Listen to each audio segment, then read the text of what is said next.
Hello everybody, Dr. Cameron Kavari with Trimotus, and a lot of people ask, why do I have low back pain? Why are my muscles so tight back there? And one of the most simplistic reasons is that we're not training our core and our cylinder correctly. A lot of you suck your bellies in, and I know why. You know, we all want to look thin and skinny, but when we train with a sucked in belly, that can become a little bit of a problem.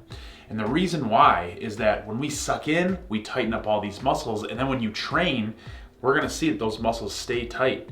And so we're gonna demonstrate a little bit of a visual for you to understand why this is a huge problem.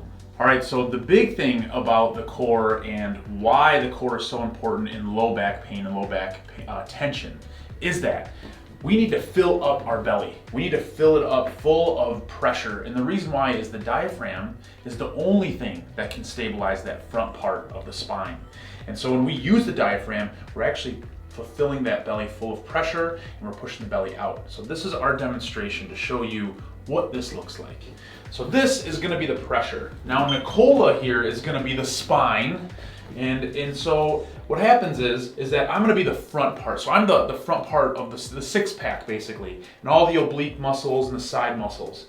Now, big Robert back here, he's the low back muscles. And so if we have good intra-abdominal pressure, Robert and I can harmoniously do a lot of things together. We can rotate and move, and this is effortless, right? Nicola, everything feels good. Now, what ends up happening is that if we have intra-abdominal pressure, we can now go into a squat efficiently. So we can squat together and come back up, and everything's all good. Now, if we start to suck in, and sucking the belly in is gonna look like I'm just gonna remove the ball. So now I'm just gonna remove the ball, and now who's gotta stabilize the spine now? So now what ends up happening is Robert's just hugging, the muscles are just hugging the spine, and just what's happening is he's clamping down. And now over time, the body can get away with this.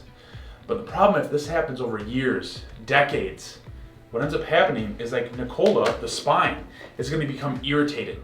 She's gonna become a little bit more, like internal bleeding is probably gonna incur because, I mean, that's a lot of muscle squeezing on to a spine. And so what's gonna happen, she's gonna be irritated, she's gonna get upset, she's gonna be really pissed at this whole situation.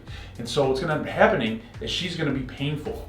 And so that's the big situation that's happening, is like when these muscles become tight, that's basically this pain and this issue that's going on in the spine. And that'll translate into like arthritic change, or pain in the joints, or nerve pain down your legs. And so the big takeaway is that we need to fill the belly full of pressure as we're working on, you know, our squats, working on deadlifts, and work on belly breathing at home, because that's what's actually going to stabilize the spine and make those muscles nice and relaxed. And so subscribe, and if you want our next video for intra-abdominal pressure to really train the proper way to stabilize your spine.